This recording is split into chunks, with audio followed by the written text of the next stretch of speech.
Hi guys, it's Amy and I'm back bringing you the hottest tips for the best day trips in Madrid.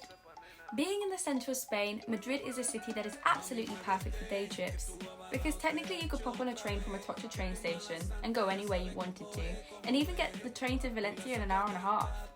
This video concentrates on places that are missed out by many other tourists and are mostly in the region of Madrid itself. So they're easy to get to and affordable. So I'm telling you, you don't want to miss this. Now let's get into it.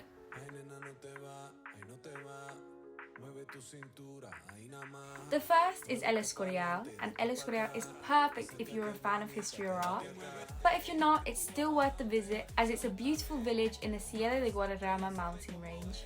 From my experience, it has many restaurants with a menu del día, which is a 3-course meal, usually for around 10 to 12 euros, and doing it in a village means you get the chance to try traditional Spanish food in a local place. Back down to history, El Escorial is 50 kilometers northwest of Madrid and holds the royal monastery of San Lorenzo del Escorial, which is a UNESCO World Heritage Site, by the way. Philip II, who was King of Spain from 1556, wanted a monastery in El Escorial for all of the Spanish royalty to be buried there, starting with his father Charles V, the Holy Roman Emperor. One of my highlights of El Escorial is its library, which was absolutely stunning. Think gold, paintings, referencing the ancient Greeks, and even a rare collection of manuscripts and books collected by Philip II himself. The palace also have gardens which anybody can access, even without buying a ticket, to see inside El Escorial itself. And from these gardens you have a breathtaking view and you can see the city of Madrid from afar. It's amazing. But do be aware, El Escorial is closed on Mondays, so don't go on Mondays. To enter El Escorial, tickets are 12 euros, or if you're lucky, on Wednesdays and Sundays from 3 p.m.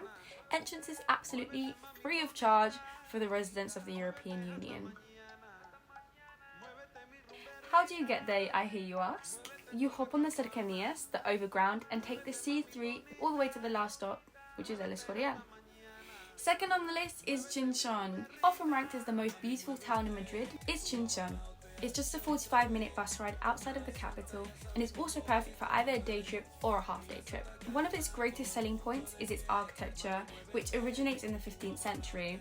So surrounding Chinchón's Plaza Mayor are 3-story medieval buildings with balconies, which you can actually enjoy a nice meal on and watch the bustling plaza below. It's amazing. And this plaza is so famous, it's even featured in well-known movies, including the 1956 film Around the World in 80 Days. Like El Escorial, Chinchón is one of the better places to try traditional Spanish food, as it's famed for its food, including its chorizo. It's also famed for its bodegas. Surrounded by vineyards, it's no surprise that Chinchón is home to wine production too. There are plenty of bodegas around town, but I would recommend Bodega del Nero, which has been in the same family for 5 generations, founded in 1870. And how do you get to Chinchón? Well, from Casa de Condal, take the 337 bus and get off at Chinchón, Convento. From there, it's only a small walk to the beautiful Plaza Mayor. Third on my list is Pantano de San Juan. And now, if you're in Madrid in summer, you're likely to be incredibly hot. If you're not bothered to take a train outside of Madrid, I've got you covered with Pantano de San Juan. Pantano de San Juan is Madrid's only swimmable reservoir that even has water sports like kayaking and paddleboarding. And don't get me started on the views. The views are incredibly stunning and not like anything you would expect to see in Madrid. When I arrived, it felt like I had arrived in an island, not a landlocked capital, as it was absolutely breathtaking. There are many little beaches around the water, so don't settle for the first one you see because it's not as pretty. That's a fact. Don't do that. You'll be disappointed and you'll think that my video was a lie, so just explore a little bit.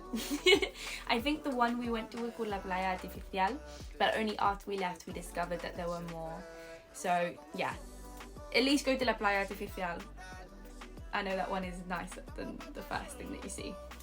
There are also little restaurants dotted around, but if you want a memorable experience, I would recommend La Motorca. So La Motorca has outdoor seating right by the water, including a little cabana with music. The cabanas fill up fast, so if you aren't lucky and you do have to sit inside, don't worry, you won't miss out on the view as the building is built out of glass windows, so you can still enjoy the view while you eat.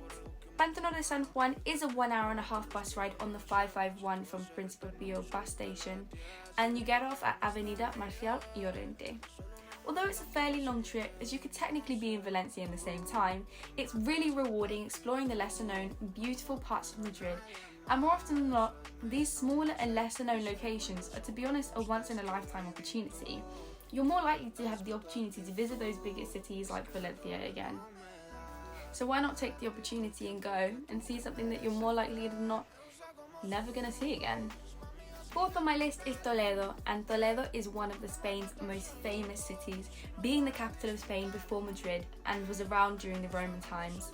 In the Middle Ages, it was known as a city of three cultures, a place where Christian, Muslim and Jewish communities lived together, evidence of which you can still see today through mosques, synagogues and cathedrals moments away from one another. With so much history, there is plenty to see, and as Toledo is built on a hill, you can enjoy the beautiful view of the River Tagus from above. Although technically Toledo is part of Castilla-La Mancha and not Madrid, Toledo is easily reachable and is only a 1 hour bus ride from Plaza Eliptica. And if you have the monthly Abono card for transport, the bus is free. Free trip out of Madrid, who doesn't want that? The fifth is Navecerrada. If you're visiting Madrid around March, you're in luck. Puerto de Navecerrada is the highest in the Guadarrama Sierra mountain range and one of the highest in Spain, making it the perfect ski resort location. Who would have known that you could ski in Madrid? Not me about a year ago. But if you are not visiting during ski season, the altitude makes this the perfect place and scenery for a hike, and there are many hiking routes that you can choose from. You can either do this alone or you can go on a hiking tour with a group so you won't get lost. One of the ways to get to Puerto de Navecerrada is taking the C9 Cercania train to Cercedilla, there's a lot of C's in that sentence, and then the C9 one-stop Puerto de Navecerrada. Aranjuez is a town southeast of Madrid, famous for the royal palace of Aranjuez. The Renaissance palace was French influenced and a place where the royal family would spend their springs. In 2001, it was made a UNESCO World Heritage Site. The entrance fee to Aranjuez is €9, and like El Escorial, it's free on Wednesdays and Sundays after 3 PM for EU or Spanish residents. Also, this is another site that is closed on Mondays, so again, do not go on Mondays because you won't get very far. Well, you will actually, because you'll get the train and then you'll have to get it back. To get to Aranjuez, hop on the C9 Cercania in the opposite direction of El Escorial and get off at the last stop, which is of course Aranjuez. Seventh is Manzanares el Real. Now Manzanares is a town in the north of Madrid, and there are 3 reasons why you should visit Manzanares. The first is that it's home to 2 castles, so plenty of history. The second is being home to many film sets. And the third, it is home to La Pedriza. The town is beautiful, but I'm going to focus particularly on La Pedriza. And La Pedriza is honestly indescribable. I'm going to try and explain this in the least scientific way possible because I am no scientist. But essentially, it's a mountain range of eroded granite which have left amazing rock shapes due to this erosion. And because of these breathtaking shapes, it's a favourite spot for many rock climbers, and you've got many routes ranging from beginner to expert if you did want to give rock climbing a try. If you did want to give rock climbing a try, this is the perfect place to go.